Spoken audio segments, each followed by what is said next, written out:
Hello, everyone, and welcome to a new hostile takeover episode of the Rocket Lab Weekly. We have me, Dave G, as well as Matt Money and Scott O covering the latest news of Rocket Lab for the week. Thank you guys for joining me. Thanks for having us, and thanks for hosting. Vince Glad to be here. Yeah. Took over Vince's show. It should be live on his channel as well, though, of course, if anyone wants to check it out. But in seriousness, apparently Vince hasn't been feeling too well, so we hope he feels better soon. Yeah, of course. How's your guys' week been? Any investment moves, Rocket Lab trades, anything like that?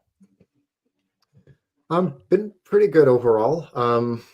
Actually, I haven't looked at the net value of the portfolio, but I bought back into Redwire what I trimmed in, I think it was November and December. So all things said and done, the positioning size increased by 14% for $0. So I'm pretty happy about that one. Nice. Yeah. Then aside from that, just bought a little bit of high tide and almost bought a little bit more shift 4, but I'm kind of waiting to see a few things first. So how about yourself, Maddie? Not good in terms of portfolio being down, hundreds of thousands of dollars, but that doesn't mean I'm stopping. So that means selling some things that I didn't see pertinent to the portfolio in the long term. And then also, just as always, adding money. Unfortunately, I was telling Dave behind the scenes, we're closing on a house on Tuesday, so I don't have a lot of cash flow, but hopefully the market stays down because I get my bonus, my full year bonus on the 15th. So I think it ends up being the 14th because it's the weekend. So hopefully this next week, the market stays slightly down because I have some opportunities now in the LNG space as well as in the space station to buy. But that didn't stop me from buying last week after the earnings report dip. So as always, a good time, especially below $20 for Rocket Lab. Always excited to buy more. I think a lot of the newer people that haven't been investing a long time are viewing this as a bad thing. I'm viewing it as hey man, nothing has changed for me. Now you have a flatellite to invest for. You have the Neutron to continue to invest for. You're seeing the news with the Kratos starting to pop up more kind of in the headlines. So to me, looks like a better investment than ever. Yeah, for me as well, I did a similar move to Scott there where I sold some of my Redwire up around 24 and bought back in a bit lower. So I was able to get additional shares basically for free. Probably not nearly as much as Scott has in Redwire, but it's a position I'm interested in more and more lately. And a few other trades I've made around HIMS and stuff like that where I've made a few trades. But I did want to thank Military Mike for the super chat. He was asking, why do you think no one's willing to take a flyer on the first Neutron launch and put their payload on there? Do you guys have any thoughts on that? Or even if Rocket Lab will test a flatellite, like a prototype flatellite on the first launch? That's what I'm leaning towards as well. But then Adam Spites mentioned that, when was that? Like this past week, I think it was. He mentioned that the first flatellite to be deployed is likely to be for a third party. So I'm not sure if that kind of rules out a test launch on the first Neutron, but I'm still not ruling it out. I think it makes a lot of sense, similar to what Blue Origin did with their Blue Ring. Yeah, it could be he was referring to like operational flatellite as opposed to like some test prototype, but Yeah, that makes sense. Like a test, versus like an actual. Yeah, that makes sense. I don't know if you want to dive into the flatellite conversation yet. If you had something different planned, Dave, but I'm open to talking about anything. I've honestly been pondering this. So it's a communication satellite, but it's not going after the same market as ASTS, and it's not going after the same market as Starlink. So do you think this is like the way I look at this? I don't know if I talked about this last stream or not. So if I did last weekly or not, feel free to rein me in because I've been told I go on tangents. The question I have is to you guys: do you think it's going to be utilized more as a proprietary single asset or a single company like satellite? So say it's something for the DoD specifically, it's only the DoD. It doesn't have to go through AT&T or TELUS or any of those other companies. So it's literally like you're dealing directly with these guys, and it's not meant to be for consumers. Let's say it's more so for B2C, business to corporate, rather than, or B2B, I guess, and then instead of to consumer. Yeah. I mean, Scott, I'll let you hop on first if you have any thoughts on that. I actually totally missed the question. I had to step away from a sec. I had a speaker start up behind me on Bluetooth. So. Oh, okay. Well, I'll respond quickly, and then maybe you can kind of catch the drift of what we're talking about. So, I don't know. My kind of thought is that it would be designed to be as flexible as possible, and you could have a direct to customer as well as a direct to business. I mean, you can obviously put different payloads on there, but I do think it's designed, to not really operate as a one-off. You're stacking them flat for a reason, and I don't see any customers who would buy like 2 satellites and operate them out there. I do think it's more of a Constellation class satellite. I don't have too much else to add. Yeah, I really don't know. It's going to be interesting to see how this develops, because I mean, they're so broad with like what it is or what it could be. Like pretty much all they said is it's not going to be a large optical payload. So Yeah, but that like pretty much everything else could fit, and that it's ideal for security, defense, and commercial, which is like kind of everything they do. So it seems very right. broad almost. I do like the government and defense angle for them. In communications, not having to, compete with Starlink direct, but still, I think communications is, by far the biggest market out there. So it's kind of where I'm leaning. We do actually have a lot of news stories to cover today, so I'm going to go ahead and try and share my screen. Bear with me. Let's see if this actually works properly. And okay, can you guys see the browser window there? Yeah, CNBC. Yeah. Yes. So we're just starting off. I figured I'd change things up, actually start off a little bit talking about the stock. Obviously down on the week, down on the month. And, likewise, I guess, as goes Rocket Lab, Rocket Lab goes like with the overall market, kind of similar timeline to when it started dropping. Just curious if you guys have any thoughts on future of the stock over the next few weeks, as well as the overall markets. Matt, I think you're better poised for this one for macro stuff than me. Oh, macro, I don't know. Yeah, Uncle Donnie's been screwing with our economy from a short-term perspective. I view it as almost a long-term opportunity. I think there's a lot of different trade negotiations that need to go on, and Chris Patel and I were talking pretty broadly about China and India and what kind of tariffs and stuff they kind of put on American goods. So I think it's not just necessarily a trade war with Mexico and Canada, although it's more front and center, obviously, because it's a little bit more on this side of the pond rather than maybe in the Indian Ocean or South China Sea. But regardless, that's obviously bringing short-term pains. It's obviously impacting the 10-year. And then coupling that with, I think the push slightly, moving into Rocket Lab specifically, the push slightly that we saw last week in the Neutron, I think maybe I'll put some people, coupled with some of the news going on, I think keeping a kind of a headwind on the stock with Lunar this past week. I don't think that you're going to see much bump up in the stock with things going in the opposite direction. But I think that being stated, I don't think that we saw a lot of benefit from what happened with Firefly, and I think that that's a huge step in the right direction. Granted, Firefly has, obviously for people that have been watching are very familiar with this, but the people that haven't, they got provided a lot of the software and some of the other materials like the solar panels, etc., on their Blue Ghost lander from Rocket Lab. Now, of course, Firefly were the operator; they were the primary contractor, and so that their name gets put on it. But to me, I was expecting a little bit more of a bump for Rocket Lab, but I think because it's not mainstream enough, they're not the ones that are the primary contractor. It doesn't show up as the winner. But overall, in my opinion, good news for us, and hopefully in the next few years or so, we might be putting our own primary or prime contract lunar lander on the moon. But even if it's through Firefly, that's good enough for me. So anyway, lots of things in the downward direction and small things that maybe have helped bottom the stock a little bit. But overall, I think we're going to be hanging out below 20, maybe for a week or two, but eventually I think we'll go to the low to mid 20s here by the time second quarter comes around. Okay, so Scott, since I get to be host today, I get to put you on the spot. Next month, you're looking at the markets and Rocket Lab, obviously correlated. Are you feeling more bearish or more bullish?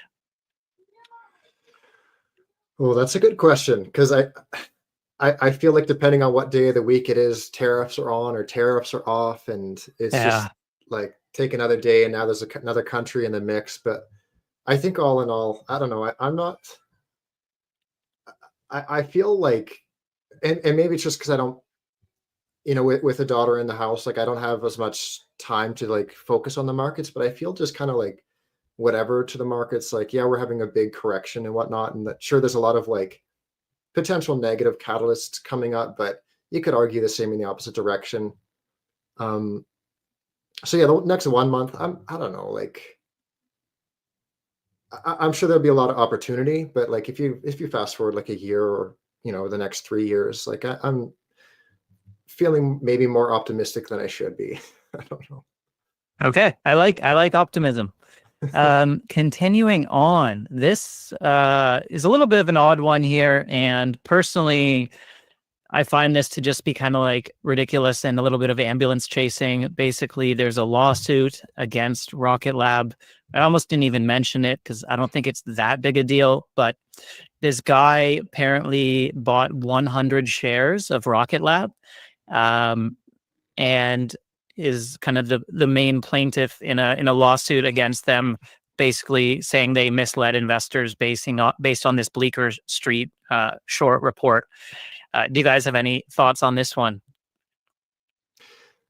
Yeah, I want to say that this is like laughable, but like, because okay, so I guess I have two minds here. Like, first is like if you just show a 2-year chart of Rocket Lab and just say like, is this guy, maybe does he need to understand a little bit more about investing? Because you look at the year over year, it's up 400% still, and I'm like, to be down that bad on, I don't know. But devil's advocate for that is, if any of you guys on the show or in the audience are familiar with Tesla, Elon had like a multi-deca-billion-dollar award coming back to him, and that was essentially stripped away from him because of somebody who had 9 shares and was doing something similar. So part of me wants to look at this and be like, yeah, sure, whatever. But then I don't know, and there's multiple factors to this, right? Because you start putting on a tinfoil hat. It's like, well, is it because they were targeting Elon? And I don't think Peter Beck would have that same kind of like, I don't know. So there's multiple layers to it, but like at face value, it seems kind of silly. What do you think, Matt? I think with that, you always open up every earnings call with a statement, or at least the second slide of every slide pack is always talking about the future forecasts and how they're not guaranteed and actuals may differ than guidance, etc. I think a lot of that is obviously there for a reason. And I think what ends up happening is you always have these folks that are either new to the markets or don't fully read the prospectuses of things that they're investing in, always come out and be the ones that are leading some sort of lawsuit whenever things kind of turn on their heads. So I think it's short term. I think it's one of these things that, yes, you hear about it. People might get, oh my gosh, scratch their head and be like, is this actually going to drag on the stock? I don't think it's one of those things. These guys haven't, from my knowledge at the moment, and based off of the the fourth quarter earnings report, haven't misguided us whatsoever. So it'd be one thing if they were pulling the wool over our eyes and say, don't believe anything that you see in the news, etc. And they continue to not deliver, but these guys are delivering. So in my opinion, it's a useless sort of transaction, but who knows? Who knows what the motive is? It could be that this person is just an introductory investor, or they might just try to see if they can get some sort of settlement just to, clear it out, even if it's 50, 60 grand. You know, that might be enough for them to claim and get their whatever done. I kind of agree here with 30 and Wake Up. It's kind of a fishing expedition. Someone's just looking for money. I mean, anyone who's followed like the space industry and any rocket development program knows they're almost always delayed. So to kind of clutch your pearls and be incredibly shocked at what we're looking at now is maybe a 2-month delay. And like, I could never have seen this coming is just, I don't know. Anyway, I don't think the company's misled us at all either. Okay, I don't want to give too much time to that just because I think it is pretty silly. So continuing on, Rocket Lab obviously congratulating Firefly Space for Blue Ghost's successful landing on the moon, saying they're proud to have supported Firefly's mission with Rocket Lab's Max Flight and Max Ground Data software suites, in addition to 3 high-efficiency solar power assemblies. So I don't know if you guys saw the video here, but I'm just going to let it play because I think the views are absolutely amazing, and you can kind of, you know, share your thoughts as we have it going. If you want to let me know what you thought about this and if you saw it live. I mean, I'll start saying like, I feel for the intuitive machines investors, Dave. I think yourself included. Like, yeah. I'll start off saying it sucks. It's, you know, not completely unexpected. Space is very hard, but at the risk of like trying to take something positive out of that, I feel like it only amplifies what happened with Firefly and ultimately Rocket Lab. So I think this is, I think when the market kind of realizes, oh, it's not just, you can't just throw a lander up and it comes down like you see on the screen here. It's a lot more difficult to that. And I think that it's well, bullish for Rocket Lab, bullish for Firefly. Anything to add there, Matt? I think it's funny. I don't know how much people watched. I watched it land, and I think it was at like 1:30 in the morning my time or something like that. It was like 2:30 Eastern. Not a big deal at the timing, but I think a lot of people were like, "How could we watch this live back in 1960 but not get it?" It's like people that think that they were viewing the live feed from the moon landing is hysterical, right? I think that was obviously data brought back over time, but it's actually pretty fascinating how quickly you saw the initial really low quality images that Firefly had shared. And obviously it takes a lot of time to download these higher quality images.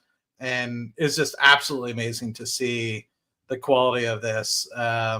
It's breathtaking. Like the first photo that they showed, they were like trying to hype it up. It was actually really funny. This is like literally 5-10 minutes after they landed. They're like, look how great this image is. And I was like, this image sucks. Like, but now, you know, you start to see the high quality stuff coming out and talk about something that's absolutely insane. What I have yet to see, I'm curious if they have it yet. They were talking about during the moon or lunar sunset, how the dust is supposed to kind of levitate off the moon's surface. I don't know if you guys have heard about this or if there's been any video of it yet. But they talked about how that's part of the experiment in the long term. So I'm curious if that's been put out there or not yet. I'm not too familiar with that. I do know there was some stuff around like the interactions. They were, as it lands, like studying the plumes and how that stuff behaves. But yeah, I wasn't familiar with this levitating that you're talking about. Okay, so before we move on from that one, I guess I'll just say, you know, kudos to Firefly. And yeah, obviously Rocket Lab did have their role in this. I don't know if you guys are familiar with if Rocket Lab had much of a role in the actual landing process or not. I just hesitate to, you know, give too much credit to Rocket Lab and not enough to Firefly. I know we all love Rocket Lab, but I just want to make sure like what Firefly's accomplished on their very first attempt landing on the moon doesn't get lost in all the, you know, kudos for Rocket Lab we're giving it. Yeah. So I agree with you. I don't know how much of the other part of the lunar lander was built other than the actual like geospatial software, the telemetry software and the solar panels. I know there's one other thing, but I don't remember or recall what it is.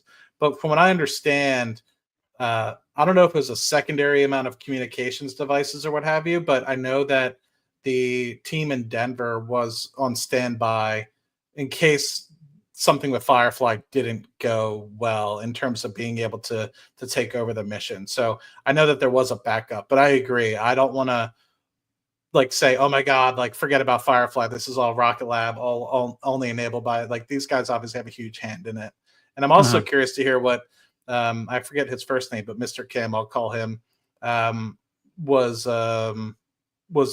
talking about specifically the future items that they have. They obviously have some small launch, which is actually like a 3 times the size of an Electron launch, and then their medium launch as well coming up within the next few years. So I'm very curious to see how these guys perform, because I've always viewed Firefly as one of the competitors to Rocket Lab. Granted, they are behind in terms of where they are, but they obviously they're behind in some things, but obviously now they're ahead on others. So in that respect, I've always viewed them to be someone that continues to come to the table in the future. And so it's very cool to be able to potentially see this competitive landscape continue. As last year, obviously, we saw a lot of bankruptcies. Yeah. I have to kind of admit, I guess I was wrong here, because I was thinking, you know what, it's so hard to land on the moon. We've seen failures from like India, Russia, all these nations. So many companies failed on their first attempt. I thought, okay, maybe Firefly learns a lot and then they get it on their second attempt and then they just nailed it, like completely crushed it. So yeah, really amazing stuff from them. Having said all that, though, slightly less happy event here is Intuitive Machines IM-2 mission Athena to the moon. We can see the spacecraft is actually lying sideways. So the mission not able to complete most of its objectives. And this was a rough one. So I'll just share that I did kind of play this a little bit, buying a few options before the launch of this mission, because I was thinking it might run up if it was a success, and I was kind of feeling kind of confident about Intuitive Machines, but obviously that didn't play out correctly. So did you guys see this one, and what are you thinking about it? I saw it live. I got a notification that they were about to land, and so I kind of had it playing in the background, and I tuned in like 2 minutes before they were supposed to touch down, and it was about 15 minutes later where I was like, is this normal? Like everyone kind of looked like, if they're kind of scratching their heads. And then, when they finally announced like, okay, we're going to cut the stream, and there was no applause from the crew, I'm like, that's probably not a good sign, right? And then to see this picture, like, yeah. And so, well, I want to hear Matt's thoughts, and then Dave, I want to hear yours in terms of like the future, because I think they have 2 more landers. Like kind of like wondering what your thoughts are. Like, are you concerned about that investment? But Matty, what's your thoughts? Yeah, I didn't get to watch it live. I was unfortunately in a meeting midday, and I think this landed like 1:30 p. Or yeah, I guess it still technically landed 1:30 p.m. Eastern or 12:30 Eastern, and all I saw after the market closed, once I was able to look at my phone, was that the stock was down, I think, over like 50% in the day and after hours. So in terms of everything, it wasn't a complete cataclysmic failure. It looks like while it's on its side, it's somewhat intact. But one thing that just from an observation perspective, like even during the descent, and it could have just been, they said this specifically in the live stream after I watched it in retrospect.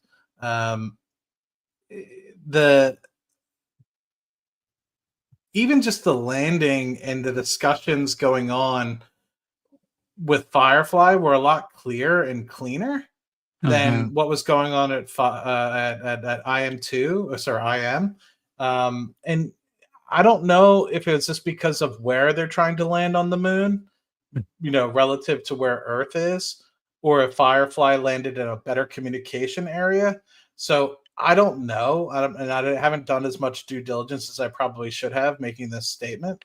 But I'm curious if that had anything to do with it. But what I will say is it's still somewhat promising that the lander isn't completely decimated, and that it actually has the ability to send data back. Obviously, we're looking at a photo from the IM-2, and so obviously it didn't land going like 50,000 kilometers an hour, right? But at the same time, obviously not optimal that it's on its side.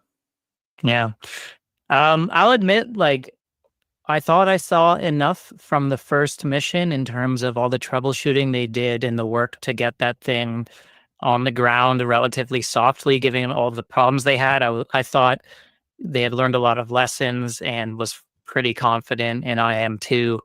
I feel like my confidence has been shaken a bit here, to be honest. I'm still thinking about it as an investment. It was always just kind of a fun little side, small investment. But yeah, as I think about it, I'm going to continue to think about it, but I don't know if I'll continue holding shares in the future. But yes, Matt, I do believe they were landing on the South Pole versus Firefly. So Intuitive Machines did have a slightly more difficult location to land at. Yeah.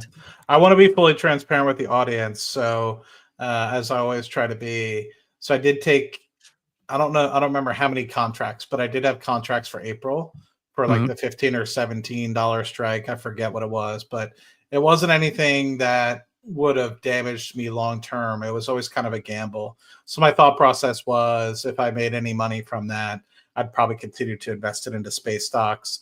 And honestly, with the way that Rocket Lab has been, my hope is that IM-2 would have landed successfully. IM would have spiked up to above $20 a share.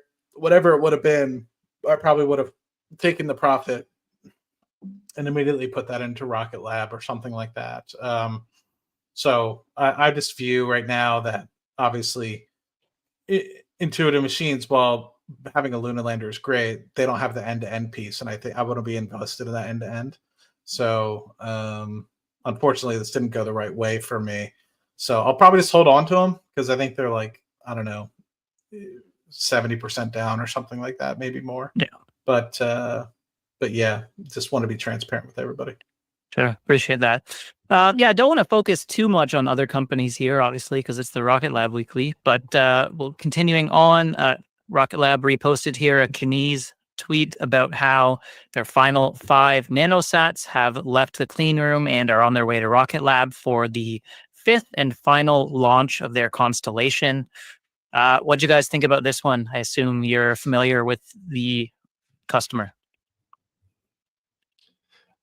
I mean, when I saw it, I assumed that would be like the next launch, and I'm sure we'll get to it. But there's actually another, the one with IQPS was announced to be even sooner than this. So yeah, I've kind of been under the impression that we're going to have a very busy March, and it seems like 2 launches are locked in for March, and hopefully 3. I don't think we'll see 4, but Aurora Tech, when it was announced, it was in a few weeks. And that would land within Q1. And then the Hypersonics launch, as of like, I think it was 2 or 3 days ago on their website, it still says Q1. So yeah, it's going to be a busy March. Yeah, I kind of tend to think similarly. Should be a pretty exciting end of the quarter. Matt? Can you guys remind me, I know this is the 5th of their constellation, but do they have any follow-on contracts with Kines? I don't remember seeing any. I know IQPS, Inspective, BlackSky, those all have long contracts, but I don't know anything about where Kines is. This is the 5th and final for Kines. Yeah, and this will be their full constellation. I mean, maybe at a later date, as one satellite comes down, they might want to hitch a ride to go back up, but this is it for the time being. Yeah. I was kind of feeling like it's bittersweet because on the one hand, Rocket Lab completing basically an entire constellation, getting that launched in record time, like under a year or something, I think it is.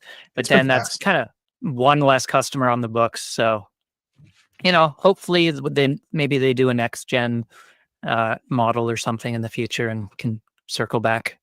Yeah, that's kind of my hope, is that whatever funding they get from the constellation being up there, hopefully they can use to reinvest and maybe either make it bigger or, who knows.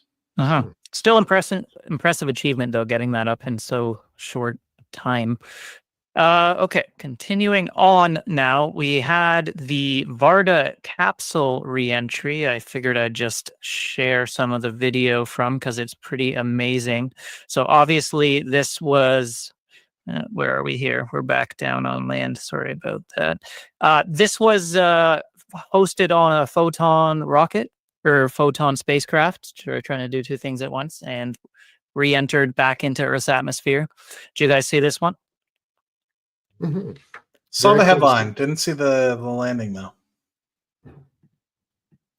Yeah, I just thought it was very cool images. So if anyone out there didn't see, just seeing the reentry heating and stuff, I thought was worth a look. So, yeah, getting to the back half of that contract now with Vaarda. One thing I will say is I'm a little bit disappointed to see that Here we are. I will say it's been successful in terms of the reentries and the satellites being used, obviously, for Vaarda. I'm a little bit upset to see that we aren't doing more launches specifically for Vaarda, and I don't think it's necessarily based off of the weight limit or anything like that. But I could be wrong. I think they mostly just want to be more vertically integrated and kind of build their own stuff in the future, is my understanding. But yeah, it's a little disappointing. Mm-hmm. I'm still wanting to know what's going on with that fourth craft. Like, so apparently We got an ad. Almost built. No, because we have the third one launching in a few days here, and then the fourth one is like still being built by Rocket Lab, but the fourth one being launched from Vaarda is going to be their own. So, Yeah. yeah, Could they just launch it after their first one, or maybe they would just want to tear it apart and kind of learn from it? Is that possible? I think the latter. Yeah, that's what I'm leaning towards. Yeah. That's an interesting. I've never heard of someone like buying a product from, a supplier just to try and like tear it apart and learn what you can from it. Mm-hmm. Yeah. It's interesting. Do you have any thoughts, Scott, on the future of that Pioneer spacecraft post Vaarda? We have, yeah. So that'll actually, Pioneer 5 will be the Victus Haze, which is allegedly an October item. And I think there's one more even. The Venus one is going to be Pioneer 6. And then I think that's as far as we go out. So we have a couple more coming our way. Okay, so the end of the Vaarda contract is not the end of the Pioneer missions. Yeah, right. Yeah. Great. Okay, continuing on, as Scott mentioned previously, we do have a new launch coming up very quickly for Rocket Lab. The Lightning God Reigns is the first of multiple dedicated launches for QPS, and it's scheduled for, well, in terms of Eastern time, 8 p.m. March 9th. You guys going to be watching this one live or streaming or anything like that? Watching for sure. Yeah. Monday evening, 7 p.m. Yeah, I should definitely be able to watch that for sure. Yeah. And we kind of March 9th. This is tomorrow. Okay. Tomorrow. Very soon. Yeah. Yes. We did kind of touch on it already in terms of the, what we're thinking for the manifest for the quarter. So I guess just to reiterate, we're thinking like maybe a couple launches in March, maybe 2-3 is kind of what you guys are. Yeah. Or even 4. Getting too deep into the numbers, I think they have to do 3 in March to kind of keep up with what was guided for. So, yeah, so these 2 and then one more on top of that, at least. Maybe 2 more still, but that seems kind of crazy given that we're already a third of the way through March. I would hope for 3, at a minimum for all of the first quarter. So that's kind of fingers crossed. As you noted, I would hope that there's also a potential hypersonic mission in there as well. But I agree. I think if you start getting to 3, then you're putting a lot more reliance on the second, third, and fourth quarter. And I don't remember, Scott, can you remind me? It's like almost like there's almost a holiday somewhere within the summer, I think, or maybe it's the third quarter where there's always seems to be like a dead zone of launches. Do you remember when that was? I'm drawing a blank on that. Okay. Maybe I can look at my definitely does come in waves, and I do think the first quarter is usually the lightest one. So maybe it is the first quarter. we did have a picture here of the satellite being encapsulated within the nose cone. Looks like it may be an extended fairing to me, but just a cool shot, so I figured I'd share it. Mhm. And then, yeah, this one was quite an interesting one. BlackSky achieved a commercial Earth observation industry first by delivering first light imagery from their Gen 3 satellite 5 days after launch on the Electron. Pretty good achievement by BlackSky there, showing the benefit of the dedicated launch. And they also reported their quarterly results. So did you guys look at this at all and how it pertains to Rocket Lab? Yeah, I made a post about this a few days ago, and then I actually posted a correction just recently because I listened to the call again earlier this morning. And I wish I had it in front of me. Their call, it was like, I mean, I should say their earnings as a whole. I feel like it's one of those like reactions from the market where I'm kind of like wondering, like, did I miss something, or there's a huge sell-off, and Yeah. I'm kind of like, was it really that bad of earnings, or was it more algorithm trading? Because like essentially what they're guiding for is 30% revenue growth in 2025. I think they're, oh, I should know this. Yeah, Yes. basically the rest of the Rocket Lab contract, the rest of these Gen 3 satellites are going to be done by the end of this year or the end of Q1. They also mentioned they have enough cash to get through to 12 satellites, which would put us in 2026, which will bring them to free cash flow positivity. So Mhm. assuming all goes well, like you shouldn't see any more dilution. And yeah, like I said, the 30% growth, it's just first full year of EBITDA profitability as well. Like it just seemed like kind of maybe an overcorrection. I don't know. It seems positive to me, but not by Yeah. the market, I guess. Yeah, it seemed pretty decent to me as well. I was actually like always been a little bit lukewarm on Black Sky stock, but I was starting to get a little bit more interested in it lately, actually. So, Yeah, worth um, checking out in my opinion. Because you're still in Planet Labs, right? yeah, yeah, Yeah, still have some shares there. yeah. And obviously, Rocket Lab, Black Sky, a very reliable, regular customer. So we want them to keep operating, keep that relationship going for sure. Hmm. Yeah. So I've known about BlackSky for some time because they utilize Palantir software. Whether or not they still do is a different story. But so I was kind of introduced to them by the fact of that, and then obviously I started getting a little bit more in depth with Rocket Lab and realized that BlackSky is also a customer, and there's a lot of synergies associated with that kind of investment circle there. The thing that I have always wondered, for me, I know Dave is a lot better about this, and I know Scott's a lot better about this than I am as well, is investing in things in space that are non-Rocket Lab related. And so this being one of the things, obviously, is BlackSky being the fifth consecutive quarter of positive EBITDA. I was kind of looking in the past about potentially utilizing this as an investment, but I know Curtis isn't very happy about this company. I think a lot of it has to do with the share-based compensation and things of the like. But I've always just been kind of curious as to what if I were to invest in a second space company for the long term and not take a speculative bet like I did with Lunar, LUNR. What company would I buy in? And BlackSky always keeps coming around because of the fact that they are EBITDA positive and they're on their third generation satellite, which we just kind of talked about. And it always kind of gets me scratching my head about, is this the company or is Planet Lab the company? And I'm always still in search of what it is. And then obviously there's the ASTS community and what's going on there. So, but I'm always just kind of reluctant to invest in companies that have little to no revenue unless I'm more familiar with the space. So, yeah. Yeah.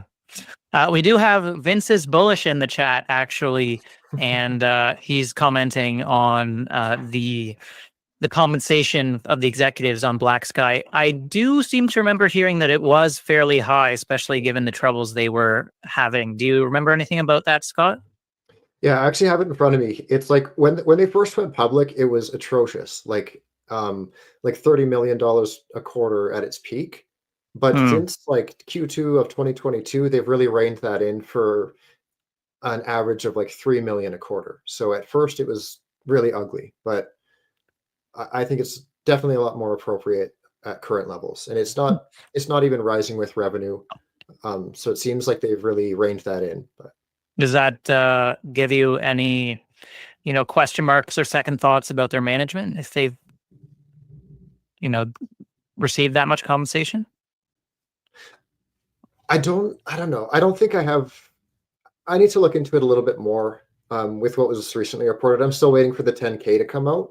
I was hoping that would come out yesterday after close, but still waiting on that. So there's a few things that I am like have a beige flags for, and stock-based compensation is definitely one of them. Okay, fair enough.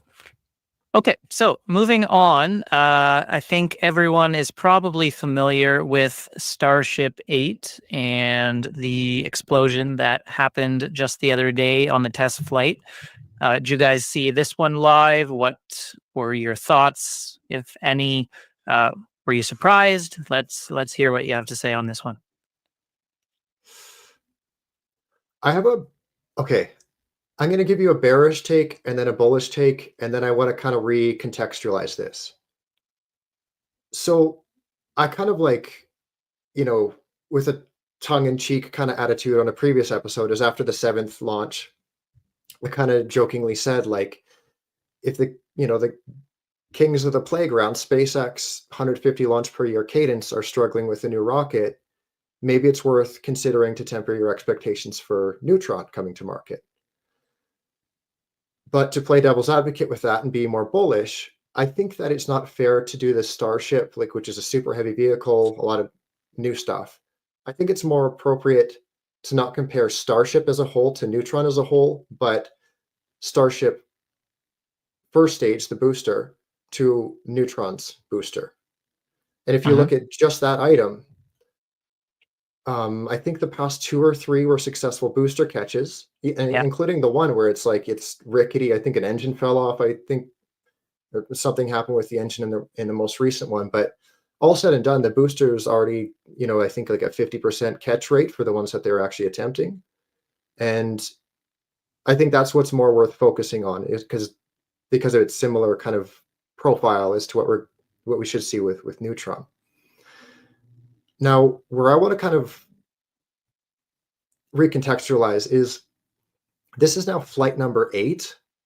And it's easy for us to sit here and be like, oh, don't worry, they'll keep throwing cash at it and they'll turn around. But like, at what point, like by the end of the second half of the year, by the end of the year for sure, we're going to see flights 9 and 10. And if we're still getting shows like what we see on screen here, at what point does NASA kind of reconsider the Artemis mission, and what kind of implications do you think it would have, like as a trickle down effect on, like everyone from Lunar to Firefly to Rocket Lab even? Sure, Rocket Lab's not going to the moon, but like, at what point do we pull the plug on the moon? Like it's going to be too difficult to actually bring a colony. Or one final point too, is this bullish for Blue Origin? Probably. I was having this conversation a little bit before you joined the chat, Scott. I was like, because Dave told me he was going to bring up the Starship conversation, and I'm with you. It's a little bit confusing to me. I mean, Starship's been around. The secondary stage booster, sorry, the first stage booster is something that's a little bit less mature, but the Starship's been around for quite some time, and having that land on hover and then land again, that's been several years. So I'm kind of confused as to how the Starship itself hasn't necessarily been something that's kind of old hat for them. And so it's a little bit confusing as to why they're having issues with that in particular. But I'm not the rocket scientist here. And so it's easy for me to sit here, having never designed or put a rocket into space and poke holes, right? But I'm with you a little bit. It makes me kind of question, are they trying to go too fast? Are they trialing? One thing that I always kind of try to get back in my mind is, I know Elon's very good about testing different things. So is the 8th version of the Starship that they've launched from the booster way different than, say, the first 4 or something of the like, where they are testing something that might have been a vulnerability and they're okay with it, being something that blown up because they wanted to test if this would, let's say, eliminate 5% of the materials or something like that. So it always kind of gets me into like, what I don't know is what I can see as somebody that's in the public. I can see that they're launching a vehicle. What I can't see is what exactly are they testing that differs from Starship 7 to Starship 8, and what's different from Starship 6 to 7 and 8. And so I kind of always kind of try to understand, because what they're trying to do, at least from what I understand, when you saw, I don't know if it was Everyday Astronaut or who was it that interviewed him, is basically there's a list of different risks and uncertainties that we have that might be 1 in 10,000 that show up, or 1 in 100 that show up. And we want to create different vehicles in time that test a whole range of those things to eliminate specific designs and things of the like that allow us to eventually come up with a final design that we'll go with going forward. Now, of course, that design's never perfect, and it's always going to be tested, just like how we've seen Raptor version 1 and now Raptor version 3. But I always kind of try to think about that. The thing that I want to relate that back to with Rocket Lab is I feel like Rocket Lab does a little bit maybe more of that testing on the pad in static testing. Maybe I say that kind of not knowing. That's more of a question. Because what I understand is at least from what I understand, Rocket Lab was very much like, we've done this before. We're upsizing this. We're going to go straight to production line. But at the same time, it could be very well where they're in the same sort of situation where they're trialing different things and end up coming up with potential shortfalls. But I feel like with just their success that they've seen in Electron, 90% plus, 95% plus, to be, I guess, more true success rate in the 60 odd launches that they've done, I'm fairly confident that Neutron will likely go off without a hitch. Yeah, I mean, there's a lot of things there. I think a couple things can be true at the same time. I do think this is a bit of a setback for the program and that they expected to make it further than they did. Having said that, I think the booster is looking very good, and being able to catch it is very impressive, and it looks like they've got that side down pretty well. They are continuing to iterate on Starship, that second stage as well. I know they've done things like taking out heat shield tiles just to kind of see how much flexibility they have in terms of if a tile falls off here, like how bad is it and that kind of thing. But yeah, what I'm seeing from the community is it's probably a delay on where they were hoping to be, and hoping that this is the worst of it and things improve from here. Definitely when you have those debris clouds disrupting flight traffic and stuff like that, it's also not ideal. The thing that I'm most confused about, I'd like to get your guys' take, is I feel like they're behind on the Starship part, but the booster part, I feel like they're at a schedule or on schedule in my thought. And I'm a little bit confused because I feel like the Starship part would have been something that they're more used to than landing a literally 20-story building and catching it with chopsticks. Like I feel like that is something that's absurdly hard to do. Its magnitude's harder, I would anticipate, than catching a Falcon 9 rocket. So I'm a little bit confused why the Starship thing is what's kind of giving them trouble versus the first stage booster. Yeah, I mean, I think what you have to remember with that is the second stage ends up going much higher, much faster, and has to handle much more heat and pressures of reentry than that first stage. So it's a lot more for the heat shield and a lot more challenging. Whereas with Falcon, they've throw away that second stage. Do you have anything else to add there, Scott? No, I think that's pretty much it. Yeah. Yeah. One final thought I'd say is just I don't think Rocket Lab with Neutron has the luxury of, blowing up 8 neutrons if they feel like it to, test things versus this philosophy with SpaceX. So very different philosophies there. And SpaceX has the seemingly endless amounts of money right now to just keep blowing things up if they want to. So hopefully Flight 9 is more successful. This article I figured I would dive into quickly. So I know it's not entirely new, but U.S. military taps commercial space firms for hypersonic testing. And according to estimates, hypersonic flight testing is $6 billion to $7 billion per year market. And then in terms of the MACH-TB program, the quote is that they're looking, rather than doing 100 million test events, you do $5 to $10 million test events, and you're talking about launching 40 or 50 times a year. So I thought that number was interesting. He did kind of say later on that wouldn't happen overnight, and they would have to scale up to that level. So do you guys think, what's your current thoughts on HASTE, and how big is the market there, and like how many launches do you think we could potentially be seeing in the future? A whole bunch. What do you think, Maddie? I would anticipate that the budget wouldn't change. The way I interpreted what Adam said at the city conference, and I don't know if this article dives much more into it, but it made it seem like they were trying to get the Minotaur 2 or 4, I forget which one, launched twice a year. So about $100 million in total spend. So my hope is that they keep that $100 million, and that ends up being about 10 launches instead of the 2 launches that they were previously getting with was it the Lockheed Minotaur? I forget what it was. But I think it's Northrop, maybe. You're right. It's Northrop. Yeah, thank you. So yeah, my hope is they keep that 100 million and at least can get the first customer. And I know Scott's much better, and you, Dave, are probably much better at remembering all the different HASTE contracts. But hopefully, this could be $100 million, maybe more a year contract specifically for HASTE going forward, and then we have others in the pipeline to be tested throughout the rest of the year as well. Scott, I did just want to get your take. I know a lot, we talk, of course, about Electron with the hypersonic tests, but there is, I think Stratolaunch has basically a plane that flies something up. Is that like a more favorable way of doing it versus a rocket, or do they have an advantage there? I mean, there's a lot of different ways. Like I saw some people's takes on this. What did it say? 40 to 50 launches per year. That this was all going to be like basically HASTE style launches, but there's a lot more to it. There's like there's missile and suborbital platforms which HASTE would fall under.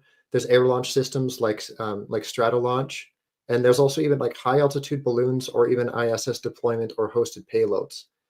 But to kind of recontextualize the entire, and of course this is a bit of a black box, so there is a bit of assumption with what I'm about to say, so grain of salt. But the current MACH-TB program is expected to be somewhere between 25 to 40 launches total. So that's over a course of like 5 years, I think. So even just this 40 to 50 launches per year, it kind of gives you a sense of gravity for what TB 2.0 could look like.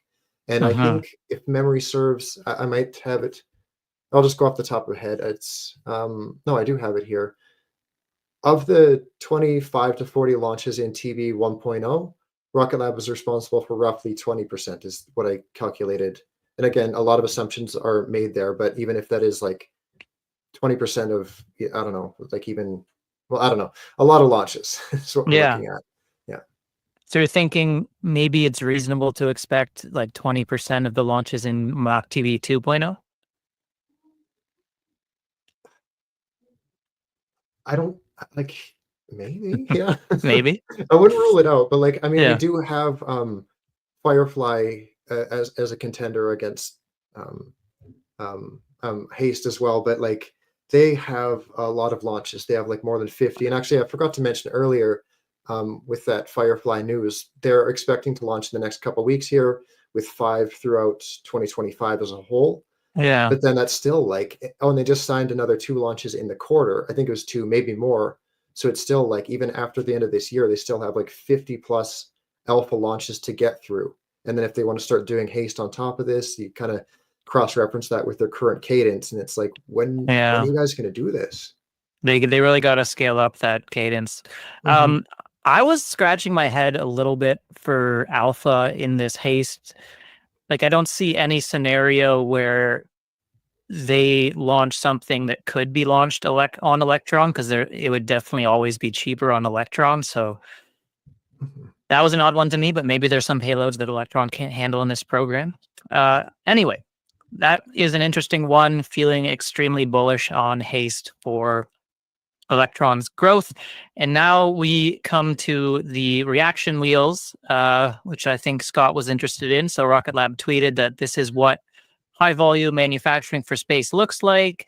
Rocket Lab reaction wheels are rolling out the door faster than ever, a pallet full every day and a half, to be precise, and some pretty cool pictures of the pallets of reaction wheels here. Oh, it looks like they have Vince as well replying there.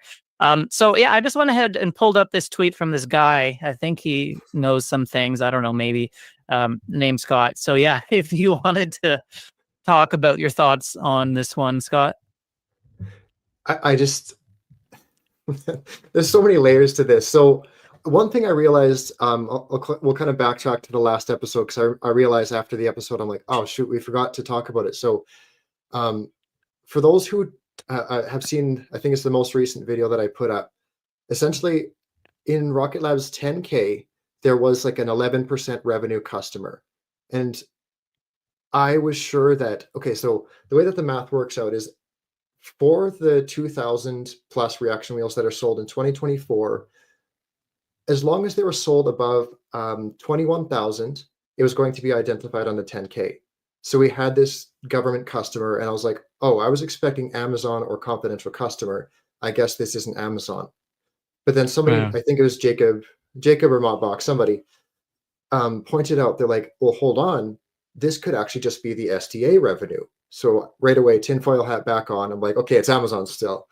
So, but then to see this, I'm like, okay, what is actually going on? Because if you run the numbers, like the one pallet every 1.5 days, that would be 1.5 wheels per day multiplied by, and you could argue, is this just working days per year? Because even the 240 working days per year lands us at 4,200 reaction wheels per year now. And I'm like, did they just like, I don't know. I just don't, I don't get it. I'll give you what I'm currently thinking here. Okay. And I will say, you know, I'm not as big on reaction wheels as you. I know it seems like it's your favorite topic. This but, and electron reuse. Yeah. So what I'm thinking is, number one, for that most recent quarter, I think it was the 10Q, you said you were looking for that number and we didn't get it. My thought was that means the reaction wheels are being sold for less than you expected. So that's less than that, I think, $20,000-ish mark. In terms of why it wouldn't be listed there, but maybe this is a number that they've just now spooled up, you know, production to these levels. And yeah, so I still believe Amazon. I'm not really willing to throw in the towel on that one. I gotta, okay, Jacob, you got me. He keeps, like, in all caps, Viasat. He says if you zoom in, you can read it on a label there in the background. And I did Is see he serious? a bit of, I think so. Like, because I kind of saw them. I meant to get back to it, but apparently, if you like, sorry, Rocket Lab, but if you really zoom into that, it's like right above that palette on the right. Apparently, like, you can kind of make out like 3 letters that are kind of blurry. Like towards the top, or where? Like that. So that table where your mouse is, it's like on that window. So up Like into that I think it's that one there. I'm pretty sure it's that one. But if you like, you can see, we can't zoom in.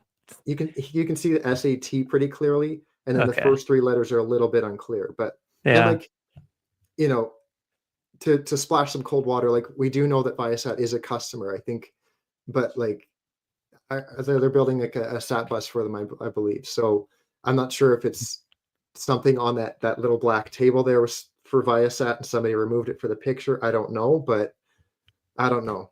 Apparently you can see Viasat. Didn't work. Okay, well, I'm going to take their word for that. I think Mott was giving me some instructions on how to be able to zoom into that, but always struggle with these things live. So I'm going to accept Viasat is there. What that means, whether that some of these are for Viasat or whatever, I guess you guys are open for interpretation. You have any thoughts on this map before we move on? No, but I do love Scott's deprecating humor about how he hyper focuses on 2 things: reaction wheels and then electron reuse. So you're a smart man, Scott. I like the fact that you're cognizant of your own things that you're hyper focusing on. I need to do better about that myself. Now I'm just curious here. So that's a lot of revenue, though. We have to, if it really is 4,200 reaction wheels per year, and even if it is like $20,000 per reaction wheel or less, that's still a solid amount of revenue. So, thank you, Sam, as well. You just became a member to someone's channel. I don't Yeah, know. thank you, Sam. Became a member of my channel. Much appreciated. Oh, okay. I wasn't sure who it was there. It's all kind of combined. Yeah. Okay. Continuing on, we're getting towards the end, I believe. Oh, yeah, we are at the end. That was just similar to the lawsuit we already talked about. So this was the last news item we had for the day, unless you guys had anything else you want to bring up, or even anyone in chat wants to bring up a topic of conversation. Always open to talk about it. Last point bringing up. It kind of ties in with Firefly again. There was like a 5-minute feature. Oh, what was it on? Oh, I can't remember. Maybe somebody in the chat, probably Montbox or Jacob knows. But there was like a 5-minute feature with Peter Beck on some mainstream channel, like Fox maybe or something. Okay. But he mentioned that the Escapade Sat was still planning to launch this year, which I find like I don't understand how, because I know, but then apparently during the Firefly Blue Ghost stream, somebody on NASA's side also mentioned that Escapade is launching this year, and that we can expect an update of the mission outline to be released in March. So yeah, Jacob's saying a CNBC interview. Yeah. So maybe Escapade is still back on. Like, if you guys remember those hypotheses that we had at the beginning of the year, I jokingly was like, yeah, Escapade will launch this year, just to be contrarian. But now I'm like, maybe I'm going to get that. I don't know. I think you're right on that. Well, we'll see, of course, with the new rocket. And by the way, thank you, After 19, for the super chat as well. If that was even on my channel, but either way. So I think what's happening here is that, yes, they kind of missed the window now, but New Glenn is just so massive for such a small payload that it might have enough kind of heft to push it through anyway. So I think, if things continue to go well with New Glenn, maybe it's possible we do get the launch this year. I'm thinking one of two things. It's like, if you want to put humans to space, maybe the window is X, right? Like, or not to space, but in Mars, because you need to do it in the shortest timeline as possible. And so in that respect, it's probably, okay, you have these windows, but there's probably shoulder windows that like extend out if you're just okay sending maybe payload that you don't need to be there immediately. If you're just saying, as long as it gets there in a year or 2 years, then you can send it up during these times, and you just set the trajectory so that when eventually in 3D space, as Mars kind of comes around again, it's kind of in the vicinity and you can eventually kind of line it up. I don't necessarily know if that's what they're talking about, but yeah, okay. Alternative trajectory. There you go. Yeah. Honest Raccoon says it's a stupid trajectory, but they can, I guess, make it work. Although it may take a while. So I guess, yeah, it still gets it there earlier than waiting maybe until the next big window. Yeah, but maybe not by that much if it really takes, it doesn't get there until 2 years. And then maybe there's more risk associated with this trajectory as well. You've got to think if you're off by a certain degree or something, right, and you're further away, then. Well, I was just thinking, if you extend the the life of the mission, surely that might have more risk associated with it as well. But yeah, so any plans for the week, guys? Will you be adding any shares, selling puts? Maybe that's something that I've thought a little bit more about lately, or anything else you got brewing? I might pull the trigger on Shift 4, and I don't know. BlackSky's always been kind of like, I don't want to make it like a core position, but after the sell-off, I'm kind of like, maybe I should add a little bit there. But we'll see what next week brings. What about you? What about you guys? Yeah, for me, also probably going to look at other space stocks, knowing that the whole sector is kind of retraced and erased about 6 months worth of gains for the majority of the companies. So might be this opportunity to give me some. I will at least invest some money into the space sector. Most likely, it's going to end up being still just in Rocket Lab because I'm so familiar and confident with it. But also, I have a lot of LNG companies, liquefied natural gas companies that I'm investing in right now, and a lot of them took a massive hit last week. So I'm taking this opportunity to potentially look into that as well, and put some money to work there. But then again, I am outlaying a lot of capital to buy another rental, so I closed another rental on Tuesday, and so I don't know how much I want to pay myself back. So it's always kind of like a balance of all those different things that always have money coming out the door. So anyway, different thought for a different day. Yeah. And sorry, Scott's bringing this up. No, we didn't actually talk about that, Scott. For myself, I'm just trying to be careful and make sure I have enough capital. I've got some, expenses coming up that I'm trying to plan for. So last thing I want to do is be reckless and, throw everything into the market and have another downturn. So mostly I'm just holding, although I might look for opportunities to maybe, if Rocket Lab actually hits 15 or lower, I might have to sell something or buy some more shares there. Redwire's looking interesting right now to me, and yeah, BlackSky as well. I'm with you, Scott. I was a little surprised why it dropped so much. So that's what I'm thinking for this week. I think we'll pretty much wrap it up here, though, as I do have to get going soon, unless you guys want to share any final thoughts before we go. Feel better, Vince. Yeah. Hope, feel better, Vince. Yeah, we had to keep this going. It's such an amazing streak that he has managed to pull off, having a live Rocket Lab weekly show for, what are we at, 74 weeks in a row now. So glad we were able to do this, and I'm sure he'll recover soon and be back for the next one. Yeah, sweet. All right. Thank you guys for watching. By the way, if anyone's watching and they haven't subscribed to all 3 of our channels, please do consider doing that. We do have a decent viewer count right now, so that's great. And I'm sure there's some folks out there who aren't subscribed. We will see you guys next week, same time, same place as usual. And hope you guys have a good weekend. Cheers all. Yeah.